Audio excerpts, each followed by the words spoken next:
Hoje, com muita alegria, estou aqui com o Dr. Jansen Oliveira, advogado. Finalmente, né, Jansen? Conseguimos. Finalmente.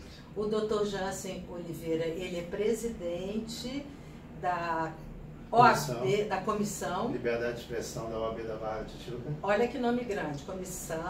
Presidente da Comissão de Liberdade de Expressão da Barra da Tijuca, no Rio de Janeiro, e conselheiro da OAB, também da Barra da Tijuca. Isso. É isso? Isso, entre outras coisas. Ah, que ótimo. As outras coisas pode falar também. Então, estou aqui com ele porque nós temos um assunto muito atual e polêmico, que é a questão da fake news. E ele, como membro dessa Comissão da Liberdade de Expressão, e é um assunto que ele consegue abordar sempre muito bem, eu gostaria que nós começássemos, Jansen, posso chamar de Jansen, né? Lógico. Você expondo pra gente esse universo da fake news. O que é mesmo esse universo da fake news? Pois por causa dessa aproximação com a liberdade de expressão, da comissão, e também por ser advogado da Associação Brasileira de Imprensa, tenho também um cargo de direção institucional na Associação de Imprensa da Barra da Tijuca, tudo isso me faz ficar muito próximo desse universo da fake news por causa do jornalismo, né? Então, a todo momento, eu venho enfrentando algumas questões com base nesse tema. A gente precisa relembrar que a fake news é um termo que veio ser mais atual e mais comentado a partir da eleição de 2016 dos Estados Unidos, do Trump e a Hillary Clinton.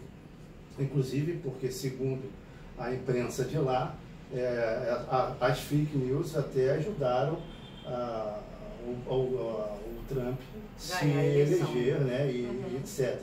Então, esse termo que já existia ficou agora mais na boca do povo, né, e toda hora nos jornais. E mesmo antes de tudo isso, mesmo antes da gente começar a falar em fake news, e a gente lidou com isso todo momento, que era nada mais, nada menos que um boato e que o trote, né? Quem nunca foi vítima de um boato ou sabe alguém que foi vítima, quem nunca recebeu um trote, ou até também tem conhecimento de quem recebeu. Só que isso era num universo que não existia internet. O grande problema da fake news é que ela passeia, ela é criada, ela prolifera no mundo da internet. E a internet ela amplifica as coisas boas e amplifica as coisas ruins, né? Então essa coisa da fake news ganhou uma proporção muito grande, né, no âmbito eleitoral, no âmbito das propagandas de comércio, e também vem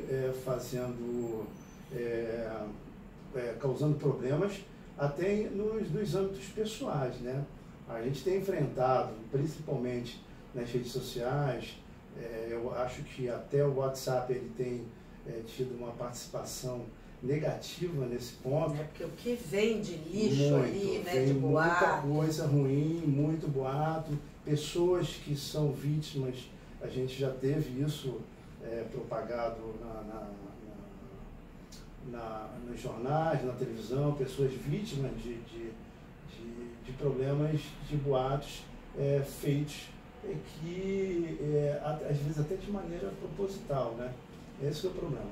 E como você lida muito com a internet, e a internet é um ambiente muito isolado, você não tem o contato, né, fisicamente com a pessoa, você tem a falsa impressão de estar meio que protegido.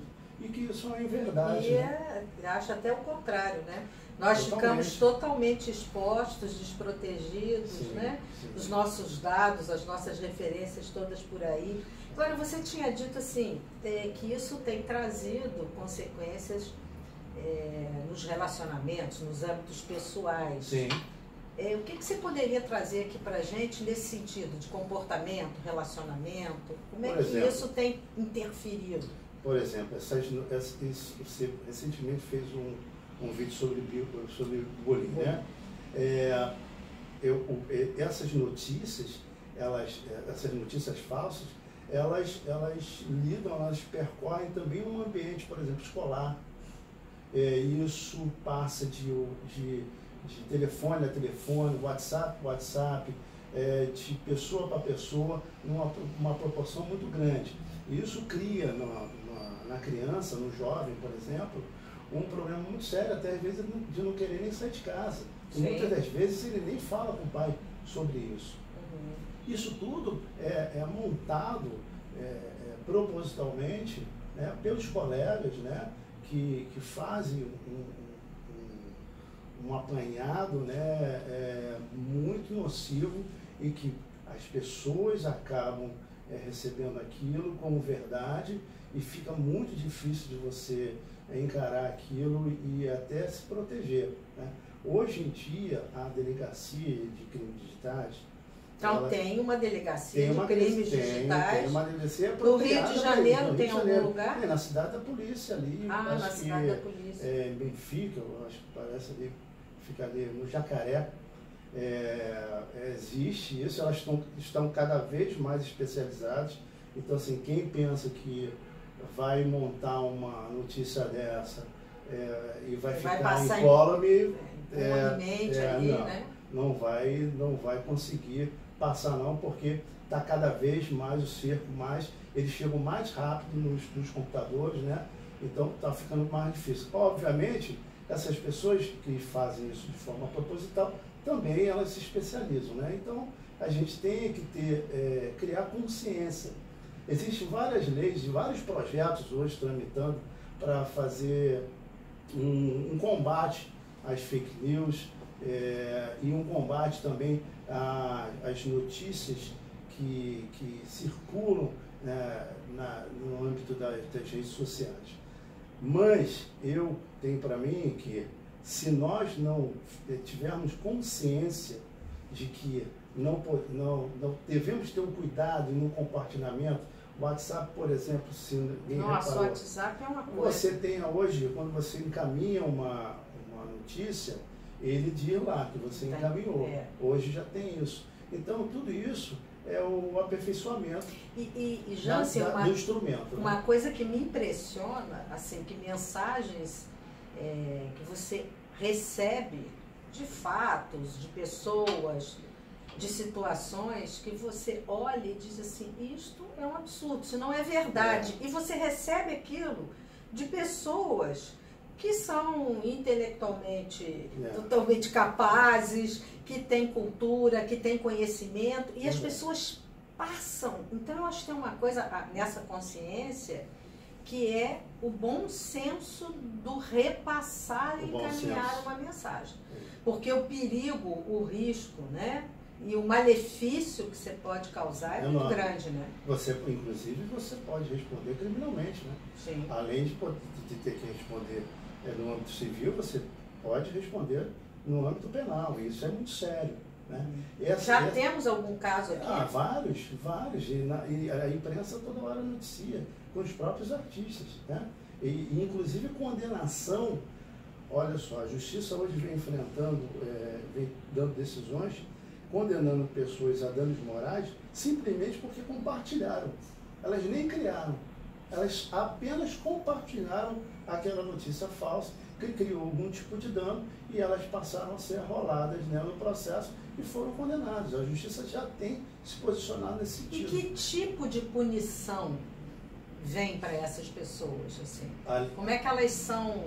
Além daquelas que pecuniárias, né, que você acaba tendo que despender algum tipo de quantia, né, a título de indenização por danos morais, você também pode vir a ter até uma pena de detenção, dependendo da gravidade do problema, né, e das circunstâncias com que ele ocorreu.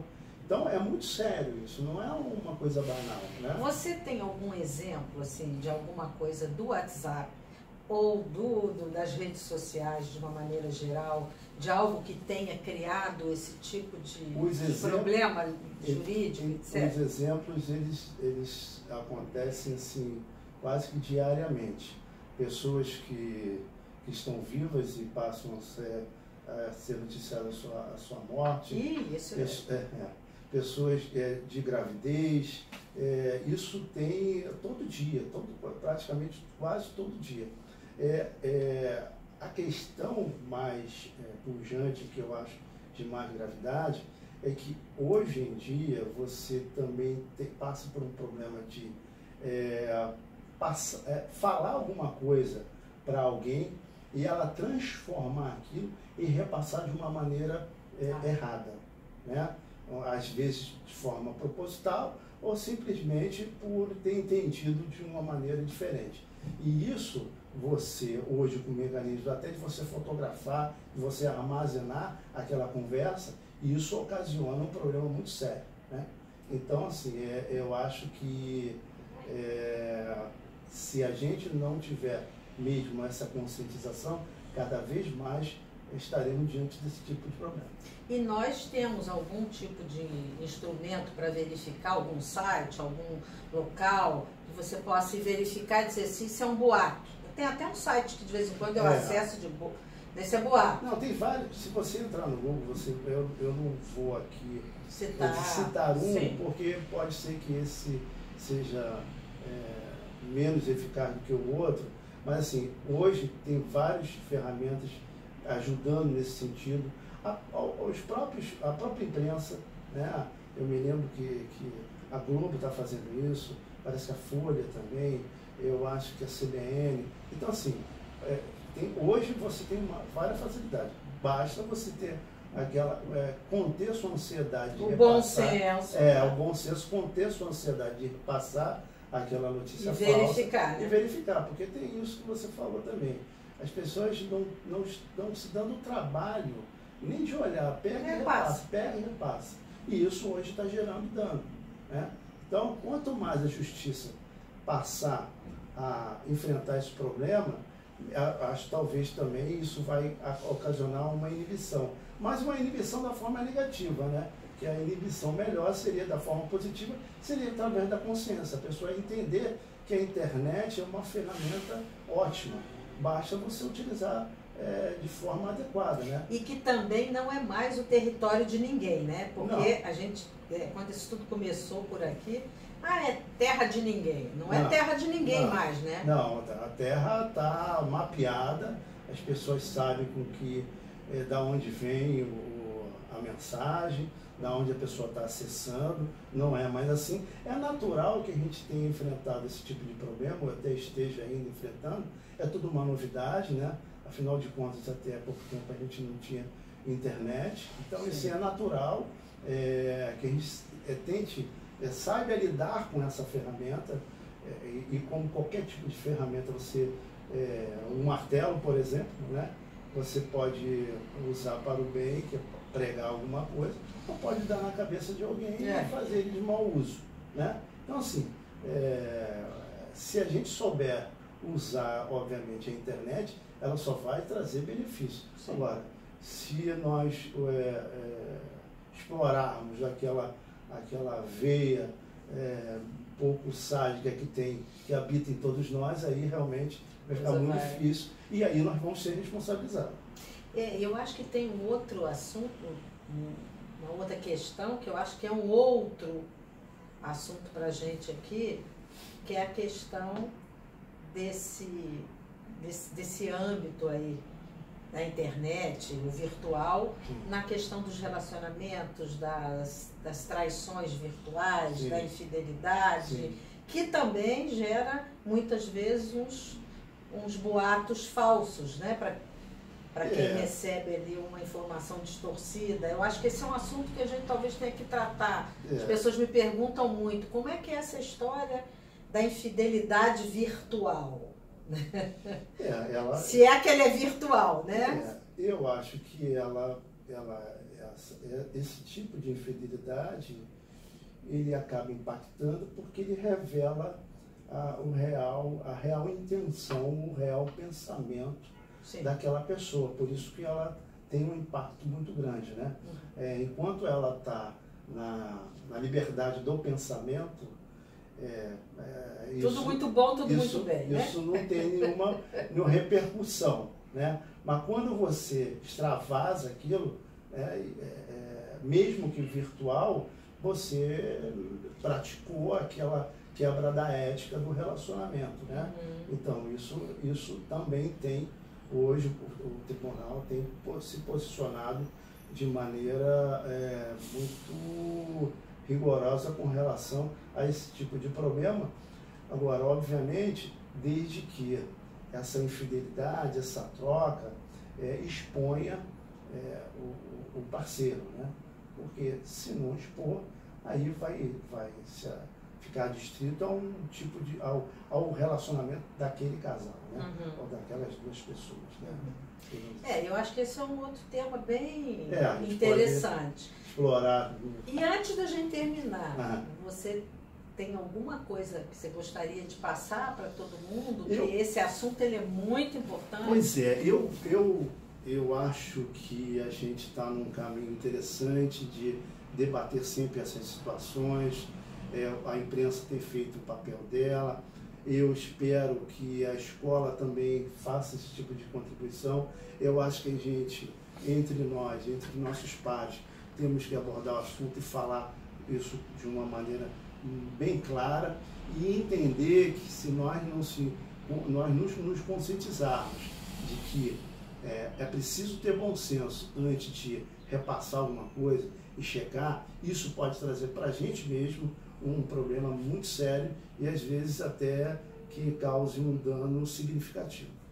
E até quero dizer a vocês, até para as escolas, como você citou, para as empresas, para os grupos de trabalho, que o Dr. Jansen, ele faz palestras sobre esse assunto. Então, você quer fazer contato com o Dr. Jansen? Olha aí meu e-mail, meu site, que eu posso te passar o telefone dele. Porque esse assunto, ele é super importante, inclusive na prevenção do bullying. Então, Dr. Jansen está aí também falando nas escolas e nas empresas sobre esse assunto.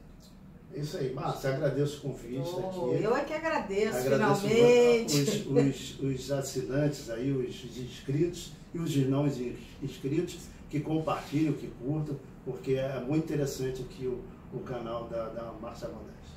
Jansen, muitíssimo obrigada. A gente brevemente até a próxima. Vamos voltar, tá bom? Um abraço para vocês, até a próxima.